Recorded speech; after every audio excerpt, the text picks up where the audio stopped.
Shalom, we are Ariel, Noga, Amalia, Lior, and we are the Rishonim.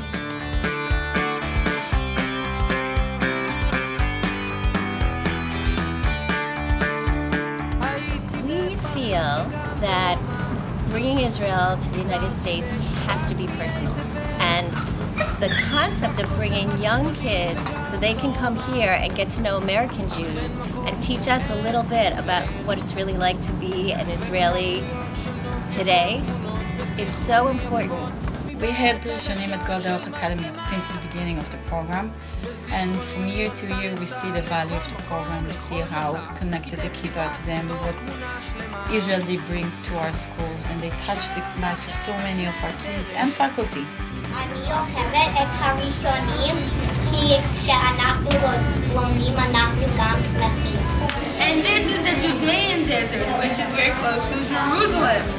And who knows? Bring Israel into our classes, into our daily life. And kids were so involved and were so happy.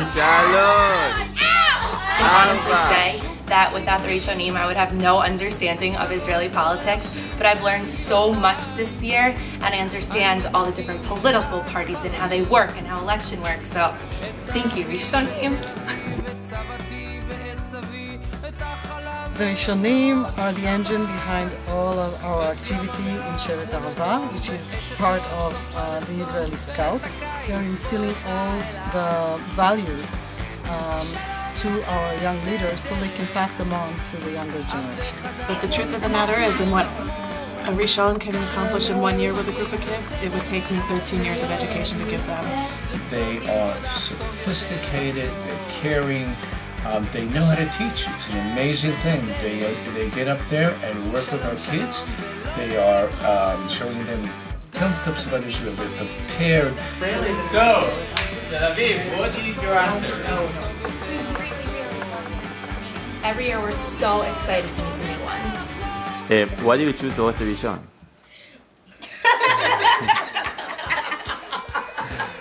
wanted to have the experience of having somebody in our house who we could learn from them and they could learn from us and be like a member of our mishpacha.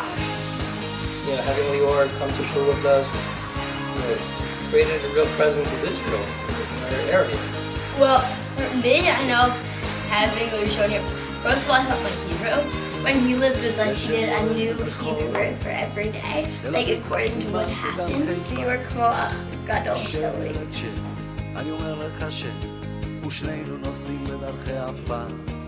wake up 7 in the morning and I get organized really quickly and I drive to Goldak Academy. I go to Joseph Hebrew Academy. I go to Hebrew Academy, which is a Jewish day school. First of all, I have the minyan, which is an Israeli current events lesson.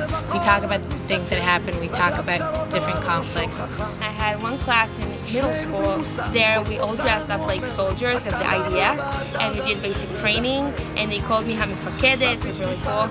During lunch, we do special research with the kids to make them experience Israeli stuff. For example, Tel Aviv beach party, hummus competition, kibbutz hora dancing. With the high school, we go into deeper things. For example, army, Israel's a startup nation, teenagers' life in Israel, and with the younger kids, we learn more about places in Israel. I had 2 classes in high school, and then we talked about the book Startup Nation, and we tried to figure it out why Israel, such a tiny country, has so many startups. I'm driving straight ahead to Morristown Jewish Center, which is a Hebrew school. So after I finish Hebrew school around 8:30, I meet up with the Sofim, the Israeli scouts, and we prepare for the next 6-day day. And it was a good day. I will never forget how every time I walk into class, I'm always amazed by the amount of knowledge they have about Israel, how much they care, and how much they want to know even more about Israel. And that's the way of showing how much they love Israel. After I did the Yom HaZikaron program in Mount Freedom Jewish Center, I asked the people to stand up and say how do they feel about Israel. And then they stood up one after the other, said how much they feel connected to Israel and how much Israel is part of their life. And I will never forget this moment. In my last day at Goldak Academy, I told them like I will miss them, and I didn't really realize how much I'm going to miss those kids. And like, when I said it, I'm done. Thank you very much. I heard so much cheering, and all the kids came over and ran to me and hugged me. And like through this day, when I saw all the kids running away and saying goodbye, Ari, like for 1,000 times, I understood how meaningful this year was for them. The most exciting thing for me this year was to realize that I didn't have only strong connections with my students, but I also had strong connections with families here in the community. Rishonim, bringing Israel to MetroWest.